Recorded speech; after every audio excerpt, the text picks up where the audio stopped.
Let's make sense of has been, have been, and had been kasi isa rin to sa pinaka-nire-request nyo. Structurally speaking, para maintindihan natin to, yung tatlo na yan, combination ng auxiliary na have in different forms at ng main verb na be. Itong main verb na be, nag-i-express siya ng state. Meaning, hindi siya katulad ng ibang main verb na action yung ini-express. Hindi siya action word. Instead, be expresses state of being. Condition, existence, situation, ganyan. Now, pag sinabi nating auxiliary, helping verb naman yan. Ibig sabihin, pantulong. Paano siya tumutulong?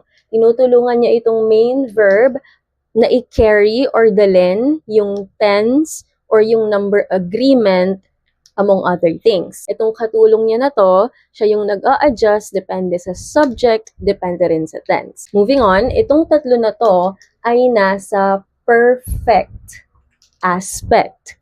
And kagaya ng lagi natin dinidiscuss dito, pag nasa perfect aspect, meron tayong auxiliary na have in different forms, in whatever forms, plus yung past participle ng main verb natin. So in this case, yung main verb natin ay be at ang past participle niya ay been. Kaya kung mapapansin nyo, yung been consistent dyan. Hindi siya nababago. Kasi nga sa formula natin, been ang past participle. So been yan tatlo. Ngayon, balikan natin tong have na auxiliary. Sabi natin kanina, siya yung nag-a-adjust. Kaya kung mapapansin nyo, itong tatlong to, nagbabago-bago ng form. Now, ang has been at have been, pareho yung present perfect. Ginagamit natin yung dalawa na present perfect kapag merong isang state or situation na nagsimula in the past.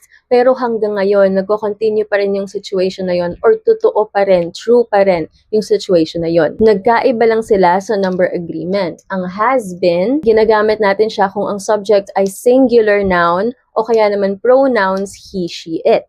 Ang have been naman, gagamitin natin kapag plural nouns yung subject or pronouns I, you, we, they. As in, she has been tired all week. We have been tired all week. Dito, ang subject natin she, kaya has been yung ginamit natin, pero dito naman we yung subject natin, kaya have been yung ginamit natin.